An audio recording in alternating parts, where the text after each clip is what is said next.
હારીજ નગરપાલિકાની ઘોર બેદરકારીને લઈને ધુણિયા વિસ્તારના સ્થાનિકોમાં ભારે રોષ જોવા મળી રહ્યો છે।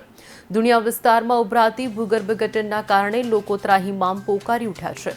બીજી તરફ વિસ્તારમાં રોગચાળો વકરતા સ્થાનિકોમાં ફફડાટ ફેલાયો છે। પાલિકા તંત્ર જિલ્લા વહીવટીતંત્ર સુધી અનેકવાર રજૂઆતો કરવા છતાં આજ દિન સુધી કોઈ નિરાકરણ આવ્યું નથી, જેને લઈને સ્થાનિકોએ આગામી સમયમાં ચૂંટણીનો બહિષ્કાર કરી પાલિકા ખાતે ગાંધી ચિંધ્યા માર્ગે આંદોલન કરી ધુણિયા વિસ્તારની ગંદકી નગરપાલિકામાં ઠાલવવા રહીશોએ તૈયારી બતાવી છે। અને અમે ધુણિયા વિસ્તારમાં ત્રીજા વોર્ડમાં આવીએ છીએ। અમારા વિસ્તારની અંદર તમે તો જોઈ શકો છો પહેલાં કે ગંદકી કેટલી છે, ગારો કેટલો છે। અમારા વિસ્તારની અંદર ઘણા સમયથી આ પ્રોબ્લેમ છે, પણ કોઈ પ્રોબ્લેમનો સોલ્વ થતો નથી। અને બીજું કે ગમે તે અમારે કોઈ પણ આ ના હોય ને તો અમારે લઈ જવું લાવવું બધું મુશ્કેલ પડે।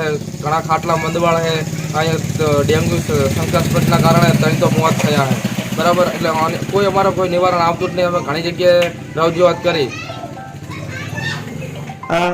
બરોબર, જો હવે નિવારણ નહીં આવે તો શું કરશું?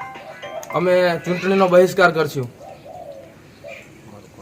અમારું કામ કંઈ નહીં થાય તો જ્યારની અંડરગ્રાઉન્ડ ગટર આવી ને ત્યારને તો બહુ જ અમારે પ્રોબ્લેમ ઊભો થયો હોય।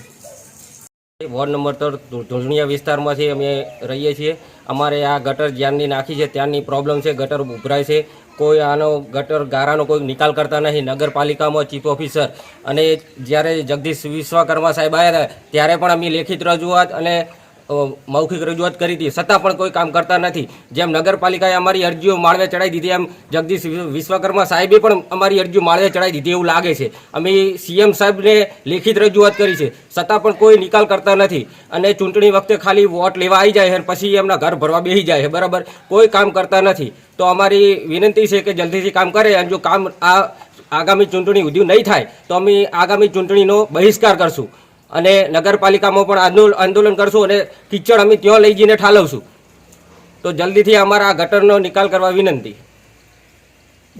ઠાકોર છે અને અમારી સમસ્યા છે કે ધુણિયા વિસ્તારમાં કેટલા સમયથી ગારો અને કિચડ ગટરનું પાણી ગંદુ આવે છે અને વારંવાર રજૂઆત કરી। એમ કલેક્ટર સાહેબને કરી, મામલતદારને કરી, ચીફ ઓફિસરને કરી, પણ કોઈ અમારી વાત વાપરતું નથી।